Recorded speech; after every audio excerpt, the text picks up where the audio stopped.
welcome to my video blog. Today I'm going to film for you a DIY of one of my total obsessions right now, and that is little geometric cages. I guess it's kind of like, it's meant for air plants, and you've probably seen them on Pinterest and all over the place, but I made mine just to hang like in my window, just for something to have reflecting light, and I put these little crystals inside of mine so that they can cast rainbows all over my house. Watch the video, make the cages, and just love your space. Okay? Bye-bye. So you're going to need scissors, string that's really tough, really fine clear string, some metal clippers, some kind of jewelry pinchers. You'll need a measuring tape of some sort, and then also your brass rods, and then a crystal if you want to do that too. So measure out the base of your brass rods. They're going to be measured to however large you want your shape to be, and then make as many as you need. I'm going to make a basic kind of diamond shape, so I'm going to have 4 rods as my base kind of cone. Once you clip them, you're going to actually bend them to break them, and then they're going to be kind of closed up. They're going to be flat, so you need to take your jewelry kind of pinchers and just pinch them slightly so that they open up into like a circle again, into like a tube or a straw kind of shape again. So you'll do that to all those pieces, and then you'll take your thick string. This is kind of like the string or thread that you would use for fabric or furniture. Like, it's really heavy duty, but it's not really thick. It's quite skinny still, so slide it into your first tube, I guess. It doesn't have to be like a crazy long piece of string, but the longer the better, honestly, because you can always clip the strings when you're done. So have like it centered in the thing and start putting through the pieces of tube.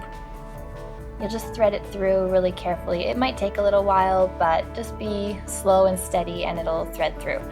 So what you're going to do is you're really going to be just creating a skeleton sort of the shape you want. So I'm kind of laying out how I want to see it as if it was flat, and then I'm going to start nipping the other pieces that are going to help to create the kind of skeleton or the base of this diamond shape, and doing the same thing, just nipping them to the same size.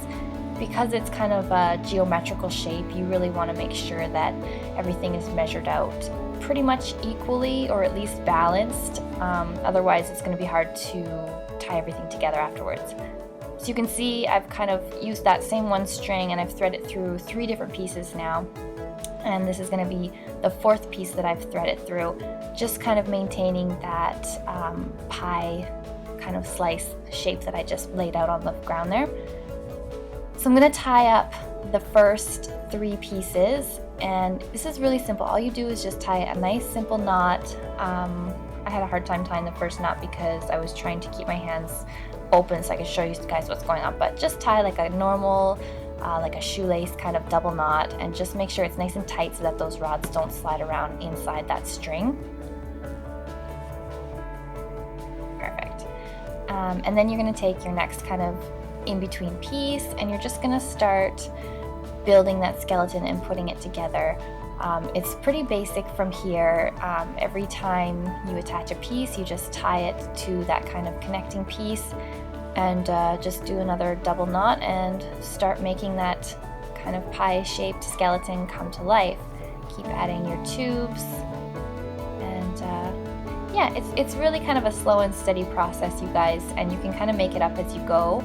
But as long as you're consistent with the shapes, and as long as you're consistent with keeping those strings tied tightly. So you can see there I've got the shape, and now I just need that final piece to make it more of a 3D piece. I've got a new piece of string now because those other pieces of string are now centered. They're not on the end pieces, so I would need to attach this one kind of free floating. So I've got my new string, I'm tying this piece on, and now I've made it a 3D pyramid essentially. And I've got all these kind of long pieces of string now to work with, and I'm just going to measure out how big I want the top half of my sort of diamond shape to be. So I'm shaping it there, I'm laying it down, and I'm actually going to kind of collapse it and just lay it flat and tie those pieces on. And then I made it a little bit asymmetrical. I made the second half of it a little bit shorter, so it's not a perfect diamond. So all you do is tie those strings together and you've got your skeleton, you've got your shape, your base, it's all put together. The last thing you can do is cut off those strings because you'll tie a different one on to hang it with, and you'll get out your skinny kind of string, or you can use fishing wire, attach your jewel, and then attach it to your cage, and you are pretty much all done. If you like this video, don't forget to like and share it. If you create your own hexagon kind of hanging thing, I'd love to see it. Please post it. Thanks for watching, and see you guys next time.